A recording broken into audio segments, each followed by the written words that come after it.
Understanding the 3 C's for influencers. Want to become a huge influencer?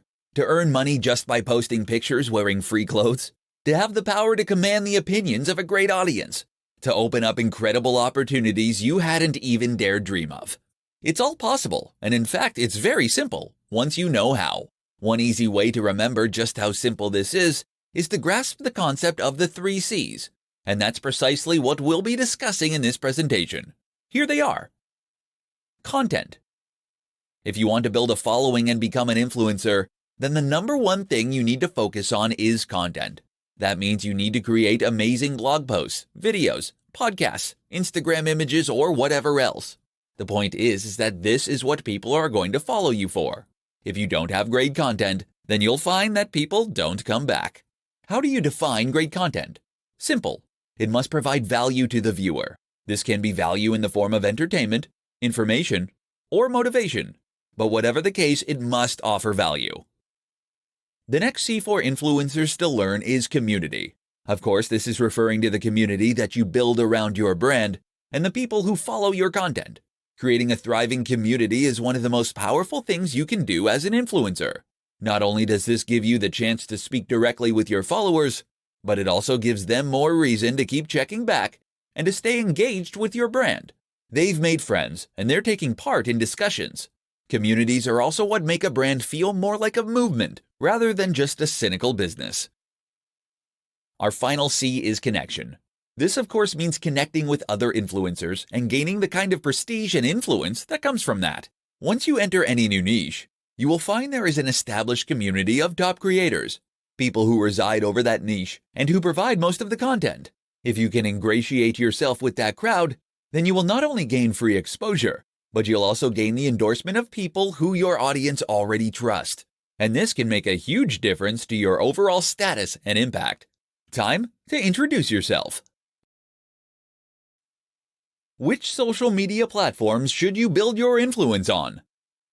If you want to become an influencer, then you need to build yourself an audience and connect with people that share similar interests to you. Sounds simple, right? Except that it's something that thousands of people want to accomplish and only a few actually manage. So where do you start? The first step, of course, is to choose the platform you want to build your influence on.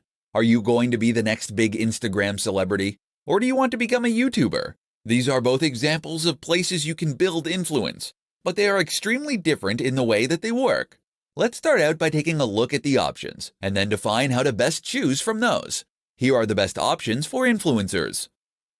Run a blog. Blog on other platforms like Medium.com or Quora.com. Post to Instagram. Create YouTube content. Create a Facebook page. Create a Twitter account. Post to Snapchat. Use Vine. Use Twitch. Use Tumblr. Of all these options, I highly recommend one of the following 3 for most influencers: Instagram, YouTube, personal, self-hosted blog.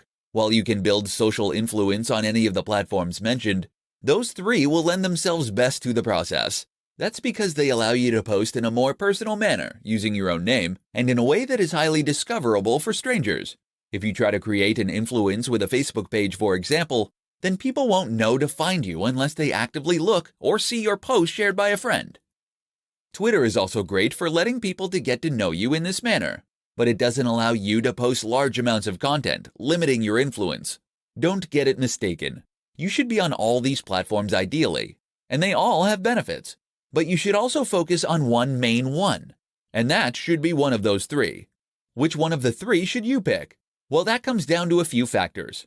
Firstly, you should pick the platform that is best fit for your kind of content you want to create.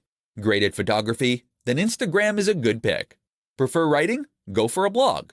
You should also consider your target audience and where they are likely to spend time. Look at the demographics of each platform, along with the kind of content that typically goes there. Ultimately, the right answer is the one that you feel most comfortable posting to for years to come.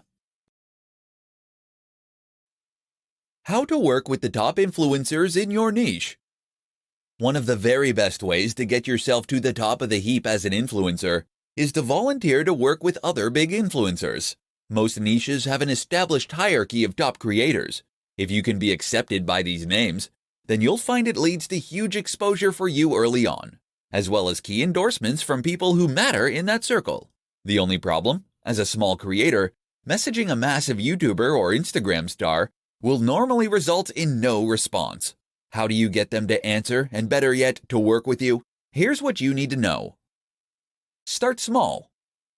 It's tempting to go after the guy or gal with 5 million subs, but keep in mind that they probably get 100,000 emails a day. Unless your name immediately jumps out at them in their inbox, then they're not going to be motivated to click on your email. So instead, start with the smaller creators. Start with the other micro-influencers that are currently in a similar position to you. You'll both benefit by sharing your audience, and then each time you grow this way, you can take on a slightly bigger creator next time. Make yourself known. Don't just go straight for the kill with a message asking to collaborate.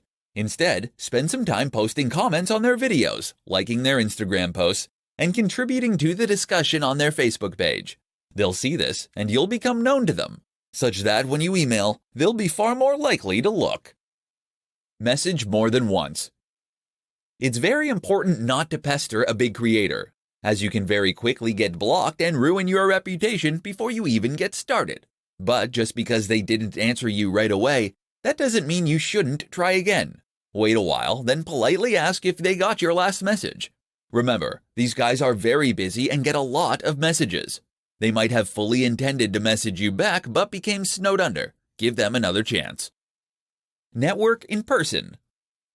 The very best way to get creators to give you the time of day is to meet them in person, where you can make a much bigger impact much faster. Attend networking events and make sure to hone in on the people you want to work with.